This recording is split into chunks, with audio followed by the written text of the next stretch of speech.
Hey guys, it's your favorite Dinobot here, and I actually like to thank you all for your support with how this series has been going here. And I mean, shoot, I didn't think I would be making it this long here. I didn't think you guys would really like it. But just like with What If Dreadwing Turned Good, I am actually happy that you guys enjoyed this series. And so, when season 2 does come around, I will be giving the Autobots, their pairing episodes and everything here, and obviously with all the Dinobots here as well. It just creates this new theme for Team Prime, and definitely Megatron as well here, who's been kind of reformatted in a way, but in a way that benefits the Decepticon cause more than the Autobots here. So without further ado, let's actually begin with the season 1 finale. Now, when we left off here, Windblade actually took charge of the Autobots here, considering the sheer fact that Dinobots not only wasted a lot of energy when they actually used the Enigma of Combination to become Volcanicus, but their fight with Megatronus left them with some decently, bad injuries here. So, they do need to be shut down for a while and to be prepared here. Now, with Windblade in charge here and with her being trusted here, this does mean they have a lot more coordination, a lot more planning to actually get Optimus. However, there's one little thing that actually does change in this timeline. With them actually having better access, or I should say better technology, considering the sheer fact that both Windblade and Grimlock had discovered the Harbinger in the episode of Hearts of Fire and Wind, this means that the Autobots have better technology to actually reinforce their space bridge tech here, which means that when Jack and Sierra both revealed that Optimus gave Jack the key to Vector Sigma in order to get his memories back here, this means that the Autobots can just go there. However, obviously some changes here. RC does not go alone here, as Windblade does instruct her to take Cliffjumper and Bumblebee with them as well here. So, with that being said here, yeah, RC actually goes along with Cliffjumper and Bumblebee, and well, boom, they go ahead and get the key to Vector Sigma. However, while that's happening, she actually strategizes with Ratchet and Bulkhead on how to get Optimus Prime back here. To which they say the first thing they're going to have to do is either find the Decepticon warship and then either cripple it or, find a way to sneak on it and get Optimus out of there. To which Bulkhead says, well, why don't we just disturb an Energon mine? To which this is where Windblade also notes, with the amount of forces they have right now, and the sheer fact that Grimlock and the Dinobots are kind of out of commission, that is a very risky play here. To which this is what Ratchet says, actually, he can actually bring at least 2 of the Dinobots online, considering their repairs are just completed here. And so, with that being said here, Ratchet actually reactivates Swoop and Snarl here. Considering the sheer fact that Slug, Grimlock, and Sludge here are a bit bulkier than Snarl, I do think Snarl is the easiest one to actually repair out of these 3. Because again, he's a Stegosaur. I'm not saying that's a bad thing, but again, it means he has less, I guess you could say, components to work with. Plus, with Ratchet being able to fix up Grimlock a lot more now. And again, yes, they do have better technology and better, supplies and stuff there, or I should say better materials. But again, keep in mind that this is still damage, nevertheless here. Critical damage here. And so, when he actually brings Ratchet and Snarl back online here, they're ready to go. And again, while they still have their rebellious phase here, they understand that right now, it's not the time for it at the moment here. And so, with that being said, this is where I would actually have both Swoop and Windblade actually survey the area. They actually go to a local Decepticon Energon mine that they can actually use, or they actually picked up from their new and enhanced technology, or their new and enhanced scanners here, to where they're actually able to not only scout through the Energon mine undetected here, but again, they get a drop on the Decepticons here. And so they're actually able to take them out pretty quickly here. This is where Bulkhead and Snarl basically come in and basically start cleaning shop of any fleeing Decepticons here. However, they allow one Viacon to actually communicate with Megatron and the warship, saying that they need their help before promptly, taking him offline. And so we would then fast forward to the warship here. Megatron is elated to have Orion back on his side here. And so, Megatron, with his more, I guess you could say, I would say definitely akin to his prime body, but it does still have his triple changer features, like his tank mode and, well, his jet form as well here. So he begins to explain to Orion that instead of having Ratchet as the warlord here, he has Grimlock. And so this is actually a bit more convincing than Ratchet here. Now, why would I say more convincing than, you know, Ratchet here? And this is because of what Megatron has gone through with Grimlock. The fact that he would actually have footage of Grimlock tearing apart through Kaon. How he was just a devastating force on his own here. And then he would portray the Dinobots as well as a massively destructive force here, bent on conquering and destroying anything they see fit, basically making them out to be the most dangerous things on Cybertron here. And so, with that being said here, he also is able to paint the Autobots as bad guys because, again, Grimlock is in a higher state of power, or pretty much in a higher, commanding position, and shows him commanding and leading the Autobots throughout various battles to the point where Cybertron is to ruin, which I think is a very, very smart move by Megatron here. And again, I think it would just make a lot more sense in a situation where the Dinobots are pretty much here, on Earth. And well, Megatron can easily use this to manipulate Orion Pax and get him on his side a lot earlier. Meaning Orion is not only more than dedicated to it here, he's more convinced that he is on the winning side and wants to fight alongside Megatron on the field of battle. However, Megatron tells him that he needs him for another task instead here. He needs him to decode some things for him of the Iacon, vaults here. And so, with that being said here, Orion not only diligently does it, but goes ahead to do it here. And so this is where we actually see Onslaught run in and actually tell Megatron that he needs, that they have a distress signal from a local energon mine. To which Megatron says what makes it so important, like the other one. To which Onslaught states it seems that the mining crew has completed far earlier ahead of schedule than expected. To which Megatron says, good. Pull the warship into view and we'll extract our energon as planned. And so the warship appears over the energon mine. However, this is what the Autobots wanted here. Windblade, Snarl, Swoop, and Bulkhead all ready themselves for battle. Meanwhile, back on Cybertron, Cliffjumper, Bumblebee, and RC are dealing with the Scraplets while Jack and Sierra make their way to Vector Sigma. In such a heartwarming and romantic moment for the two of them. I'm so proud of them. They actually get to not only go to Cybertron together, but they actually get to get the keys to Vector Sigma here.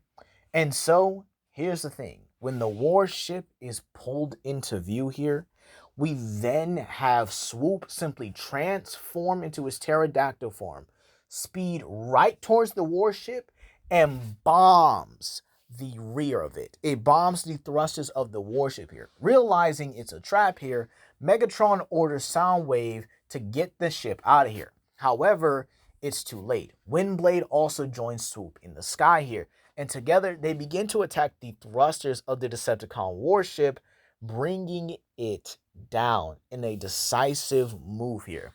However, while that was great, and that part one was pretty needed here, now for part two, getting Optimus out.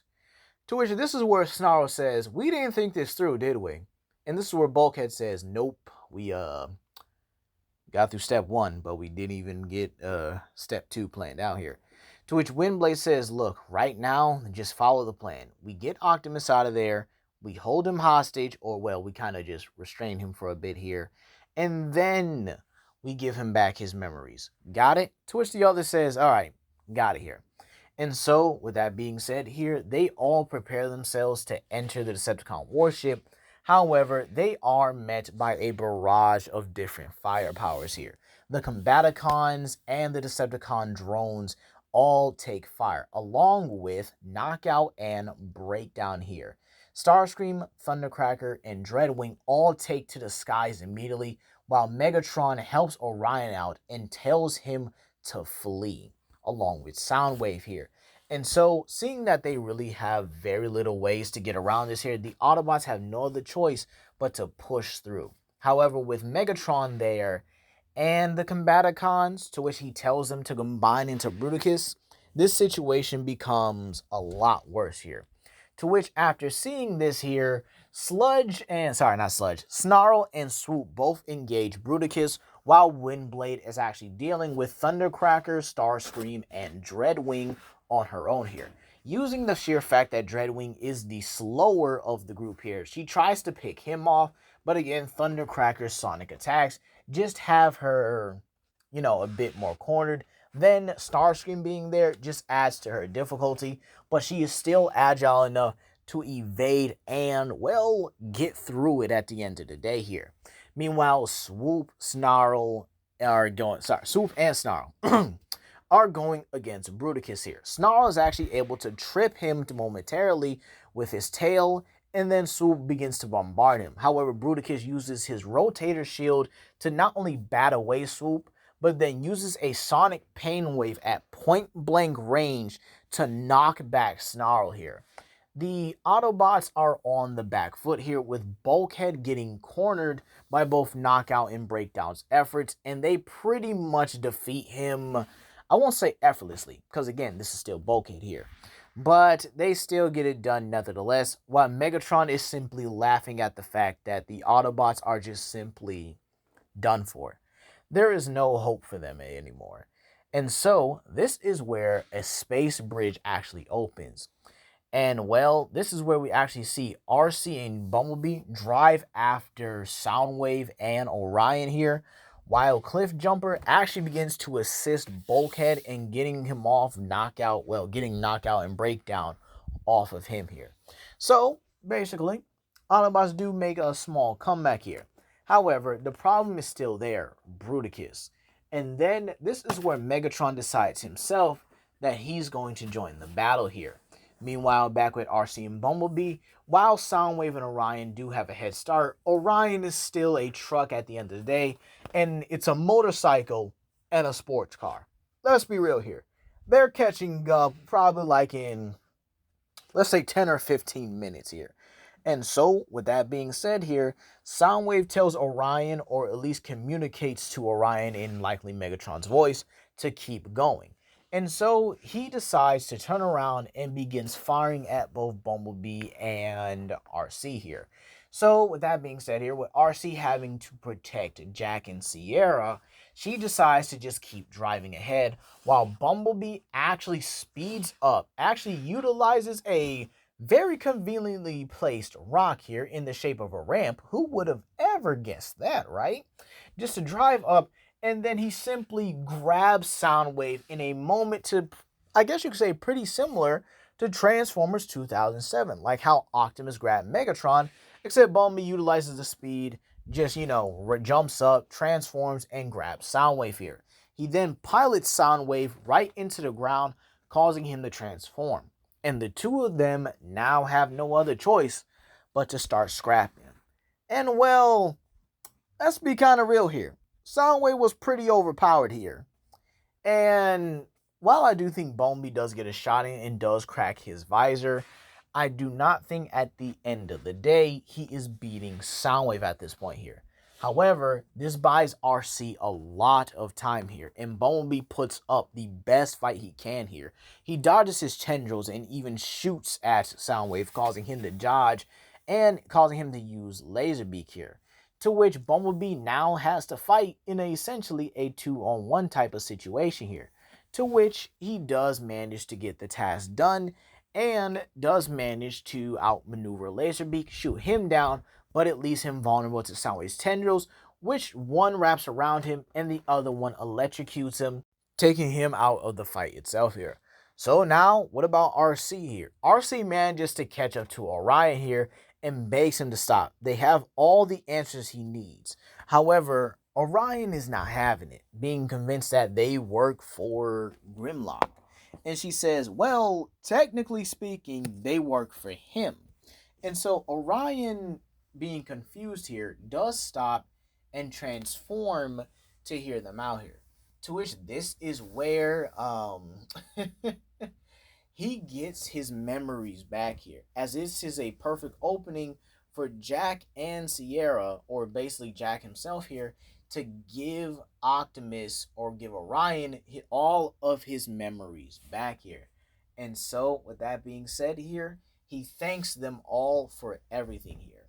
Now, back with the Autobots, they are getting overwhelmed. Swoop and Snarl are both down, and we have the sheer fact that Windblade has been officially grounded and is being dragged back to the rest of the Autobots in a pile here.